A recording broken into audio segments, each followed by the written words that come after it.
One of the keys is remember where you came from, keep that shit in the front of your mind, and when shit goes bad and it goes sideways, a lot of shit does, you're getting booed out of the fucking building, or you're coming through this injury, or people are writing you off, oh, you guys ain't gonna fucking make it, any of that shit. You gotta keep it in here. And it really has to, it should drive you.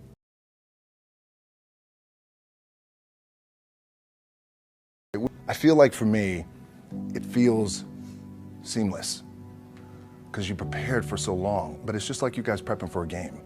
That's the fun part. That's where it's like, fuck, it's fun, man. People are paying their hard-earned dollars to come see you. They're cheering, they're going bananas, they're booing the shit out of you or on the road. That's fun. That's what you live for. I mean, that's the juice right there. The prep is where the character's made.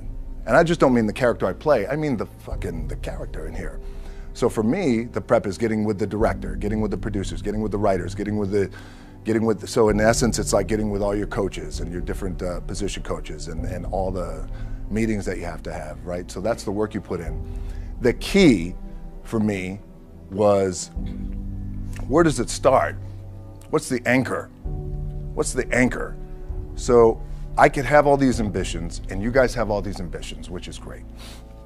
It's important. I'll play this role, you'll play that role. I'll execute this thing and it'll come out this summer. You guys will execute this thing during the summer, right, when it's time to really put in a lot more work.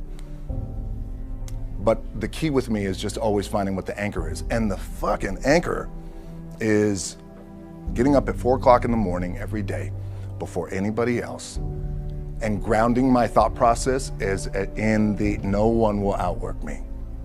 No one. I love and I respect you guys. Motherfuckers won't outwork me. All starts with this.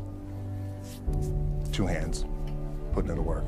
The anchor for me has always been the work in terms of the weight room training.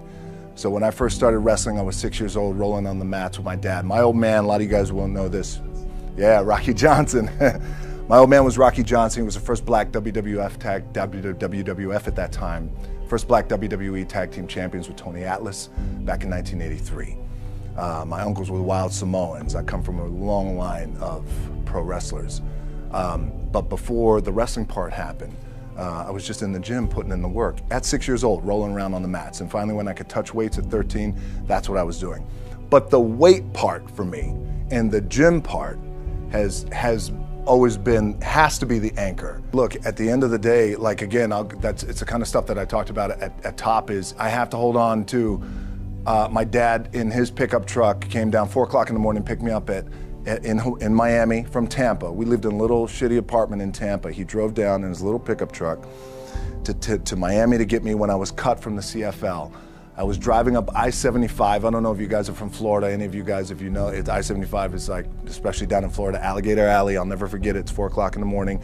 And I thought, well, fuck. I leave home like you guys left home. I'm ready to tackle the world, to get after it, achieve my dreams and goals. Fucking crushed by 22, 23 years old. Now I gotta move back in with my mom and dad. I played on great teams though. Wait a second, this is not supposed to be my future.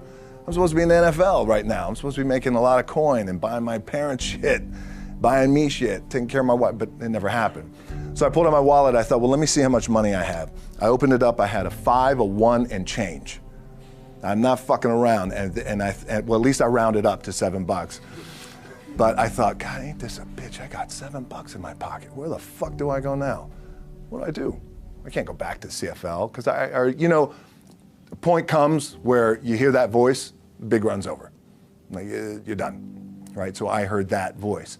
So as Coach was saying, man, I hold on to that shit. I'm telling you, my back is up against this motherfucker. We laugh, we joke, we have a good time. Press is always fun to do. Sometimes you got to make it fun. That's another thing. You got to do your best to make press fun if you can. But my back is still up against this motherfucker. I do not forget it. What this also helps me do, and again, it works for me, is at some point, you got to be fucking tired of not being number one. You have to be, and you got to fucking play angry. And I play angry. Now, I'm cool and calm with my approach. And when I step out on my field, which is a set or, like, there's some, and you're always gonna have haters, and haters are like, well, God damn, man, how many movies are you gonna make, or how much shit are you gonna do? Like, you do a lot of shit. I say, yes. It's my ambition. Of course, why not? I could do it. Yeah, I love what I do.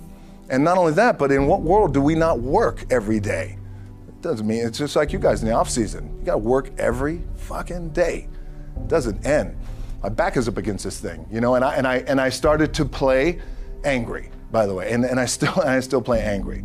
My last match, Brock Lesnar, transitioned, and I realized if I had to be great at something, I wanted to be great in this world of Hollywood and movie making and producing and entertainment, I had to commit, and like you guys have to commit. Obviously, you commit to something, commit to the goal.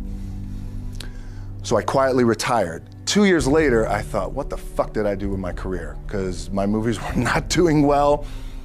I was written off. I was like, it was around 2006, 2007. I was like, God damn. I left, I pulled a Jim Brown. I left when I was on top, like #1 in the wrestling business, and I left. It was a ballsy, gutsy, some call it stupid move, but I had to commit and I had to follow what was in my gut. And at that time, I'll share this with you guys, and Will Smith is my boy, and I sat down at that time with the agency I was with, and they said, what do you want to accomplish? I said, I want to accomplish the world. I want the world, and I want Will Smith's career, and I said, and I mean this respectfully because I know he's here at this agency with us, I want to do it bigger and better. And they looked at me like I had 3 fucking heads, and they were like, okay. But I still stayed focused, and I still had still put in the hard work with my 2 hands, and that's it. And that's what it comes down to with you guys. One of the keys is, remember where you came from, keep that shit in the front of your mind, and when shit goes bad and it goes sideways, a lot of shit does, you're getting booed out of the fucking building, or you're coming through this injury, or people are writing you off, oh, you guys ain't gonna fucking make it, you know, any of that shit. You gotta keep it in here. And it really has to, it should drive you.